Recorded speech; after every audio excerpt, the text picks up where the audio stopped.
To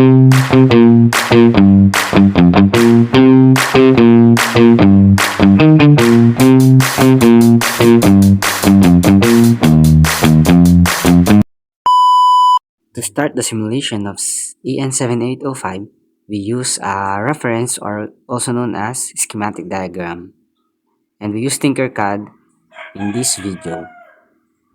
After viewing the schematic diagram, here are the list of the items that will be needed in the simulation of EN7805. First of all, we need breadboard, several wires connectors, the processor 7805, and a one piece of LED red, and the last item is the resistor with 1000 ohms. After having all the components that are needed to simulate 7805, here is the process of how to build it. First, we're gonna need the breadboard, and then we're gonna put the EN7805, which is the most needed components in this simulation. Now we will put it in the breadboard. It will be followed up by the several connectors.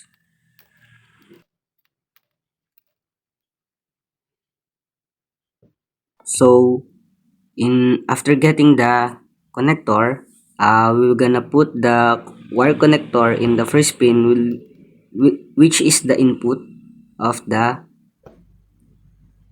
EN7805, and then we're gonna that red wire will serve as a positive charge.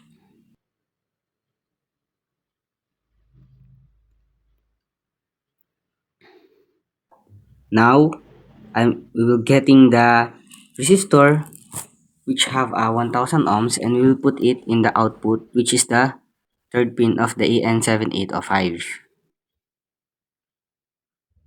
Now we will follow up it with the push button that will serve as mechanics to indicate that our EN7805's 5 volts DC converter is working.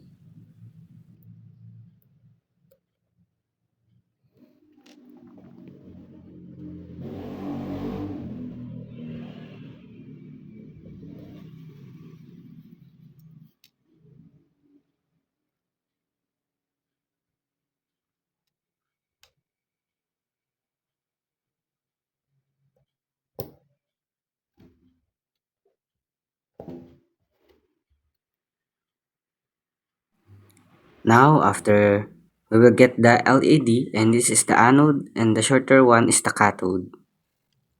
After identifying the anode and the cathode, the anode, which is the positive, will be next to the push button, and the cathode, which is the negative one, will go to the ground, which will flow the negative charge.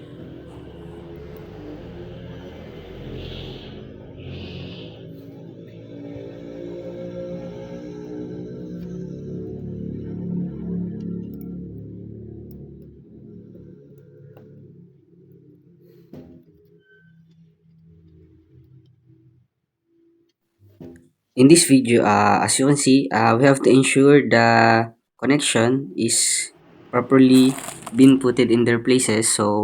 We so I fix the push buttons in a proper position in order for this EN7805 5 volts converter can be simulated or will be functionable.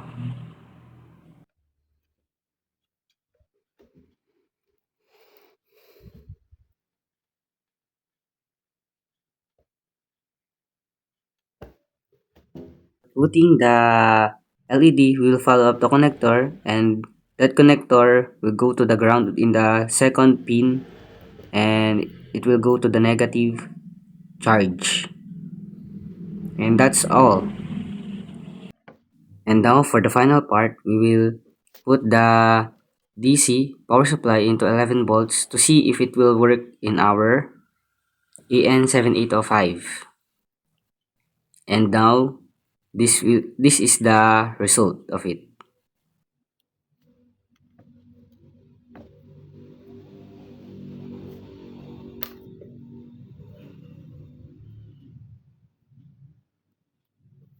After clipping the both wires into negative positive, I will push the button, and as you can see, the light goes red and it seems it works.